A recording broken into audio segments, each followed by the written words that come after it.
সুনামগঞ্জ ও রংপুরে আলাদা সড়ক দুর্ঘটনায় নিহত ৬, আহত ২। রাজশাহী সহ উত্তরের ৩ জেলায় এবার দূরপাল্লার বাস চলাচল বন্ধ করল মালিক পক্ষ। মালিক এবং ড্রাইভার এদের সমাধানের জন্য সাধারণ যাত্রী কষ্ট পাবে, এটা তো ঠিক না। রাজি হয়েছিল বেতনের জন্য ফুল বেতন আপাতত মধ্যে সিস্টেম করবে, তো এখন কালকে রাত থেকে মহাজনরা বলছে বেতন দিব না।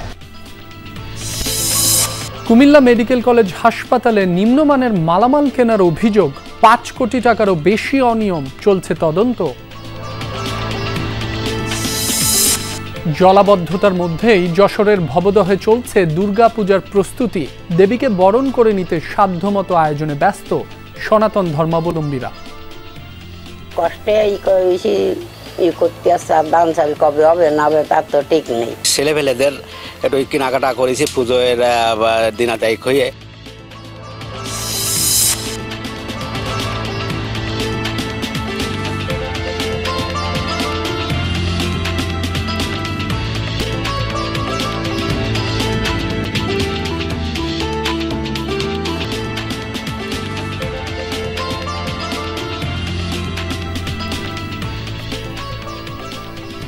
সবাইকে আমন্ত্রণ সংবাদ সারা দেশে। আপনাদের সাথে আছি মাসুম রাব্বি। এতক্ষণ শিরোনাম দেখছিলেন, এবার বিস্তারিত জানাবো।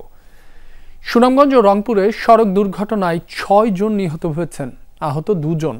সকালে সুনামগঞ্জ সিলেট মহাসড়কের বাঘেরগোনা এলাকায় ট্রাক সিএনজি অটোরিকশার সংঘর্ষে মা মেয়ে সহ ৩ জন প্রাণ হারিয়েছেন। নিহতরা হলেন আখি ও প্রথমা চৌধুরী এবং সিএনজি অটোরিকশার চালক সজল গোপ। পুলিশ জানায়, ট্রাক সিএনজির মুখোমুখি সংঘর্ষের চালক সহ ঘটনাস্থলেই ২ জনের মৃত্যু হয়। আশঙ্কাজনক অবস্থায় প্রথমাকে উপজেলা স্বাস্থ্য কমপ্লেক্সে নিলে মৃত ঘোষণা করেন চিকিৎসক। ঘটনার পরপরই ট্রাক চালককে আটক করেছে পুলিশ।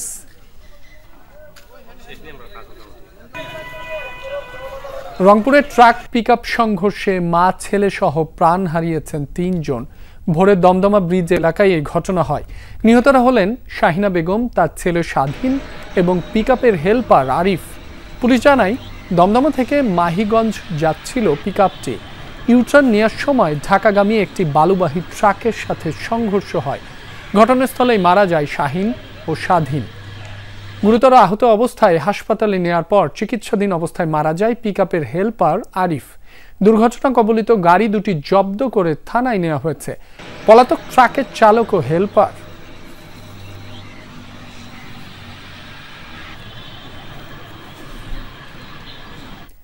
রাজশাহী, চাঁপাইনবাবগঞ্জ ও নাটোর থেকে ফের দূরপাল্লার বাস চলাচল বন্ধ রয়েছে। শ্রমিকদের পর এবার এই ধর্মঘটের ডাক দিয়েছেন বাস মালিকরা। সকাল থেকে ছেড়ে যায়নি দূরপাল্লার কোনো বাস, এতে ভোগান্তি পোহাতে হচ্ছে যাত্রীদের। এর আগে বৃহস্পতিবার রাতে হঠাৎ করেই কাউন্টার থেকে বাস বন্ধের ঘোষণা দেন মালিক পক্ষ। শ্রমিকদের মজুরি বাড়ানোর ইস্যু নিয়ে এমন সিদ্ধান্ত নিয়েছেন বলে জানান তারা। সম্প্রতি বেতন বৃদ্ধির দাবিতে ধর্মঘট পালন করেন পরিবহন শ্রমিকরা। পরে ২৩ সেপ্টেম্বর ঢাকায় মালিকপক্ষ ও শ্রমিকদের বৈঠকে বেতন বাড়ানোর সিদ্ধান্ত নেওয়া হয়, যা ২৫ সেপ্টেম্বর থেকে কার্যকরের কথা ছিল। জেলা মোটর শ্রমিক ইউনিয়নের ভারপ্রাপ্ত সাধারণ সম্পাদক রফিকুল ইসলাম বলেন, মালিকদের সাথে দফায় দফায় আলোচনা করে বাড়তি বেতন নির্ধারণ করা হয়েছিল, তবে হঠাৎ করেই শ্রমিকদের সেই নির্ধারিত বেতন দিতে দ্বিমত জানান মালিকরা।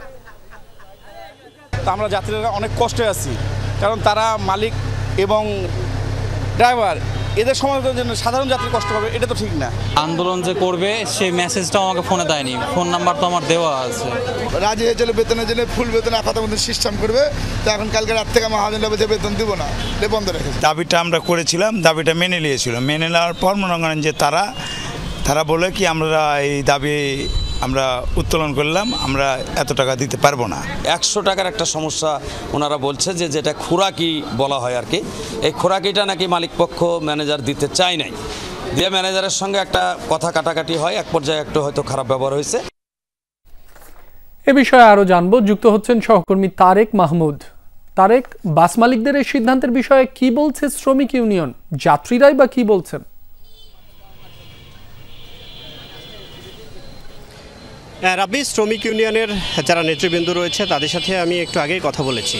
তারা যেমনটি বলেছেন, তারা শ্রমিকরা যারা রয়েছে তারা গাড়ি চালাতে প্রস্তুত, তবে মালিক পক্ষ থেকে কিন্তু এখন পর্যন্ত তাদের যে দাবি দেওয়ার বিষয়টি সেটি নিশ্চিত করা যায়নি।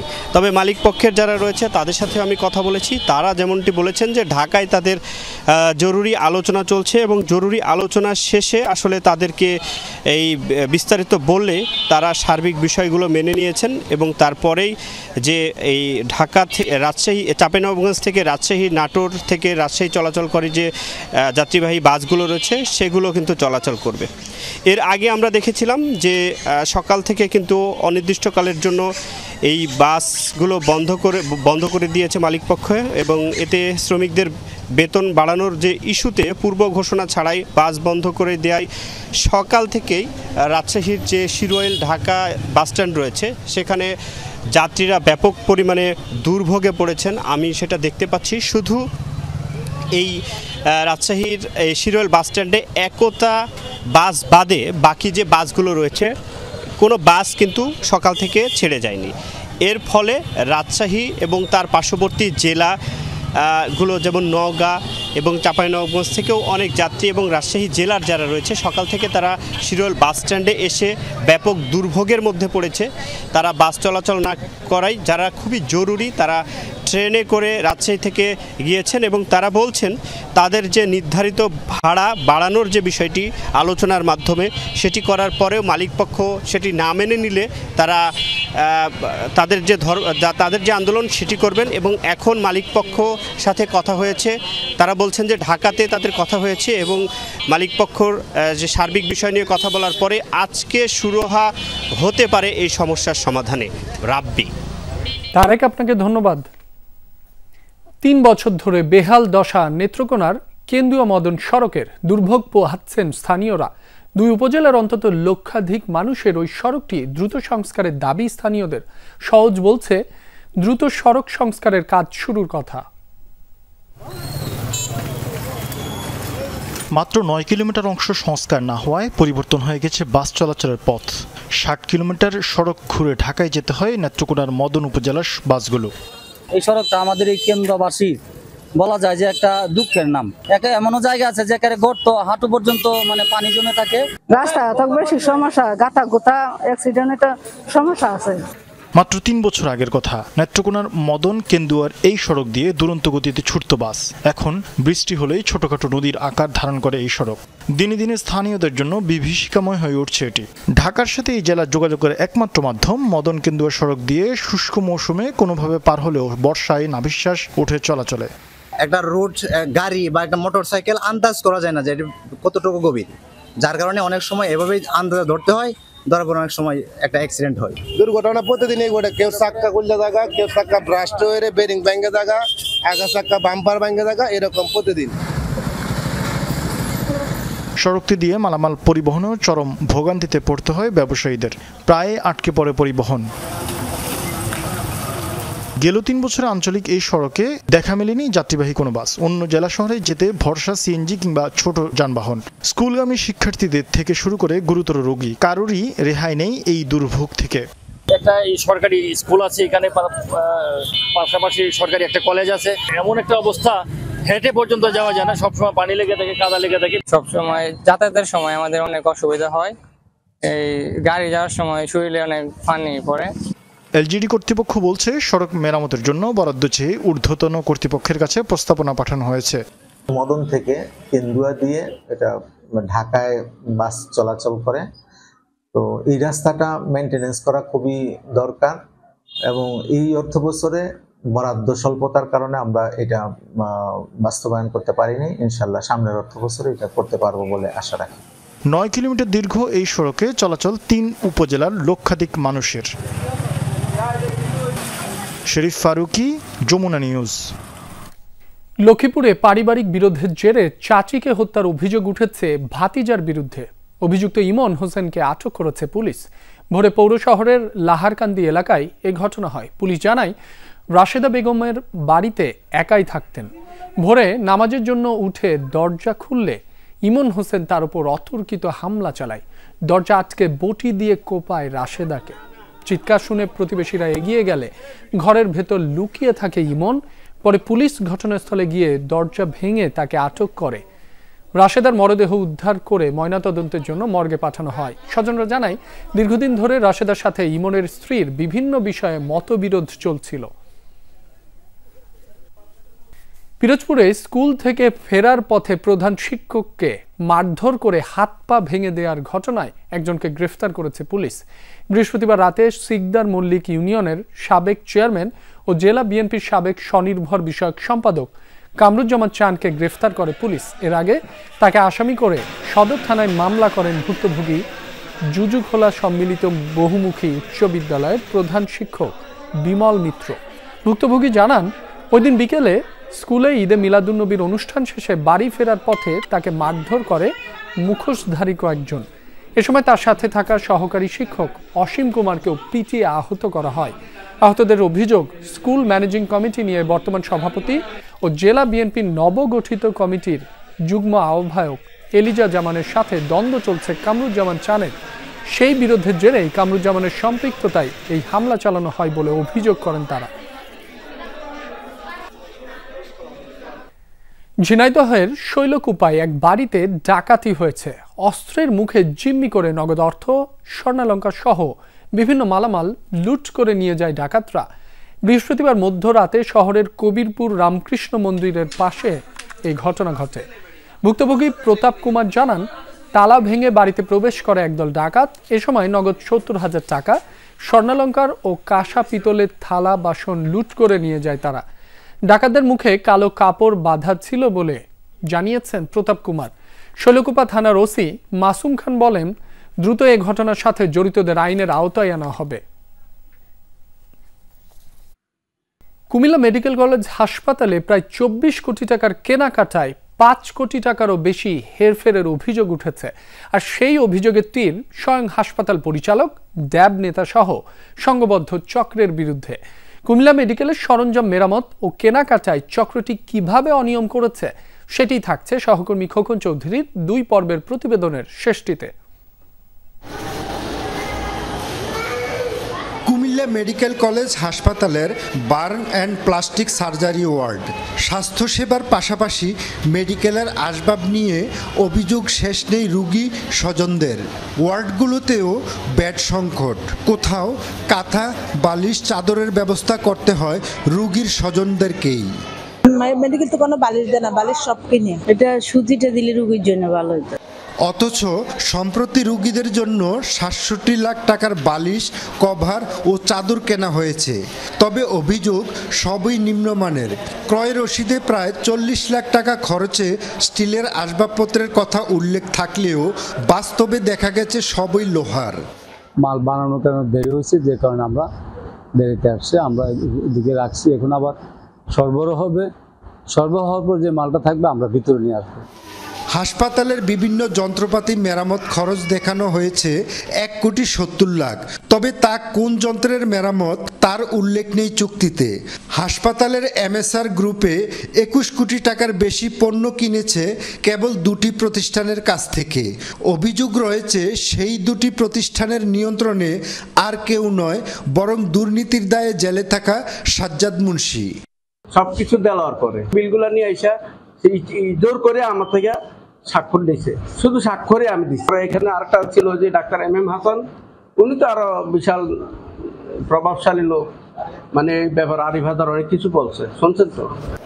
ওষুধ থেকে শুরু করে সরঞ্জাম মেরামত সব খাতেই অনিয়ম দুর্নীতির অভিযোগ উঠেছে পরিচালক ডাক্তার মাসুদ পারভেজ, ক্রয় কমিটির সদস্য ডাক্তার MM হাসান সহ ড্যাবের কয়েকজনের বিরুদ্ধে। অভিযোগের সত্যতা জানতে পরিচালকের রুমে গেলে আটকানোর চেষ্টা চালান আরেক অভিযুক্ত প্রধান সহকারী দেলোয়ার হোসেন। আমি কি করছি? আমি তো কমিটির সদস্য নাকি আমি সবগুলো আপনি তো না, আমি আপনি বুঝেন, আমি কি কমিটির সদস্য? আমি কি স্টোরকিপার? আমি কি অ্যাকাউন্টেন্ট? আপনি তো প্রধান সহকারী। প্রধান সহকারী কোনো কাজ নেই। তবে এত সব অভিযোগের বিষয়ে কোনো কথা বলতে রাজি হয়নি অভিযুক্ত পরিচালক। যখন আপনারা প্রশ্ন করতেছেন, তো আপনার প্রশ্ন করার রাইট আছে। আমি প্রশ্ন নিব না নেব এটাও আমার রাইট আছে, আমি উত্তর নাও দিতে পারি। এসব অনিয়ম তদন্তে এরই মধ্যে গঠন করা হয়েছে দুটি আলাদা কমিটি। খোকন চৌধুরী, যমুনা নিউজ, কুমিল্লা। টানা 4 মাসের বেশি সময় জলাবদ্ধতায় চরম সংকটে আছেন যশোরের দুঃখ খ্যাত ভবদহবাসী। তারপরেও নিরানন্দ পরিবেশের সামর্থ্য অনুযায়ী চলছে দেবী দুর্গাকে বরণ করার নানা আনুষ্ঠানিকতা। দুঃখ দুর্দশায় দিন পার করা পরিবারগুলো নিজেদের সাধ্যমতো চেষ্টা করছে ধর্মীয় রীতি রক্ষার। হাজারো সংগ্রামের কাছে জীবনের রং ফিকে হয়ে আসলেও উৎসবের আমেজে ভাটা পড়তে দিতে চায় না কেউই। তাই যশোরের দুঃখ খ্যাত ভবদহের চারপাশে অথই জল থাকলেও কমতি নেই দুর্গাপুজোর আয়োজনে। দীর্ঘ 4 মাস ধরে পানিবন্দী ভবদহ এলাকার মানুষ। প্রায় প্রতিটি বাড়ির চারপাশেই হাঁটু পানি, উঠান ছাড়িয়ে অনেকের ঘরেও ঢুকে গেছে পানি। দুঃখ দুর্দশায় দিন পার করা পরিবারগুলোও নিজেদের সাধ্যমতো চেষ্টা করছে ধর্মীয় রীতি রক্ষার। কষ্টে করতে আসছে, ধান চাল কবে হবে না হবে তার তো ঠিক নেই। মুই খাইয়েও তো কোনো লাভ হচ্ছে না, সব তো জলের তলায়। এই অবস্থার ভিতরে মা আসতেছে, কাপড়ে বাজার ঘাটে যেতে হবে, কাগজ কিনতে পারিনি। পুরো তো করতেই হবে, একটা অনুষ্ঠান হিন্দু ধর্মের তা তো করতে হবে বছর একটা দিন। জল আর দারিদ্রতার সঙ্গে লড়াই করা এসব মানুষেরা বলছেন, জাঁকজমক না হলেও সীমিত পরিসরে মণ্ডপে মণ্ডপে চলবে মায়ের অর্চনা। ছেলেপেলেদের একটু কেনাকাটা করেছি পুজোর দিন আদায় হয়ে। মনে আসলে সবার আনন্দ আছে, কিন্তু আবার একদিক থেকে আনন্দ নাই, যেহেতু চারিপাশ তলানো, কারো বাড়ি জাগনো নেই, বাজারে পুজো দেখতে গেলে লৌকো করে পার হতে হচ্ছে। দারিদ্রতার ভিতর দিয়েও আমরা আমাদের আশা করি আমাদের পূজাটা সুষ্ঠুভাবে এবং ভালো হবে। প্রতিটি পূজা মণ্ডপে জোরদার করা হয়েছে নিরাপত্তা। পূজা উদযাপন পরিষদের দাবি দ্রুত পানি নিষ্কাশনের সঙ্গে টিআরএম চালু ও আমডাঙ্গা খাল সংস্কারের। আর পানি উন্নয়ন বোর্ড বলছে, দুর্ভোগ লাঘবে দ্রুতই ভবদহ অঞ্চলের 5টি নদী পুনর্খনন করবে সেনাবাহিনী।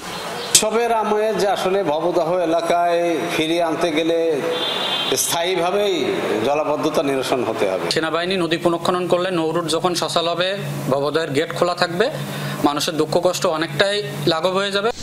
যশোরের অভয়নগর, মনিরামপুর ও কেশবপুর এবং খুলনার ডুমুরিয়া ও ফুলতলা উপজেলার অংশবিশেষ নিয়ে ভবদহ অঞ্চল। ভবদহ এলাকায় এবার 30টি পূজা মণ্ডপে শারদীয় দুর্গোৎসব হবে। জারিন অর্নি, যমুনা নিউজ। প্রথম বাংলাদেশি হিসেবে কৃত্রিম অক্সিজেন ছাড়াই মানাসুল পর্বতের শিখরে আরোহণ করেছেন পর্বতারোহী বাবর আলী। নেপালের স্থানীয় সময় ভোর 4:30টায় পৃথিবীর 8ম উঁচু পর্বতে ওঠেন এভারেস্ট জয়ী এই পর্বতারোহী। এছাড়া আরেক বাংলাদেশি পর্বতারোহী তানভীর আহমেদও মানাসুল শৃঙ্গে উঠেছেন। বাবর ও তানভীর দুজনেই পর্বতারোহণ ক্লাব ভার্টিক্যাল ড্রিমার্সের সদস্য। তাদের এই যৌথ অভিযানের নাম মানাসুল অ্যাসেন্ট ভার্টিক্যাল ডুও। 8000 মিটারের অধিক উচ্চতার পর্বত আছে পৃথিবীতে 14টি। ওই উচ্চতায় অক্সিজেন থাকে ভূপৃষ্ঠের তুলনায় 1/3। ফলে মানবদেহ সচল রাখতে পর্বতারোহীরা ব্যবহার করেন কৃত্রিম অক্সিজেন।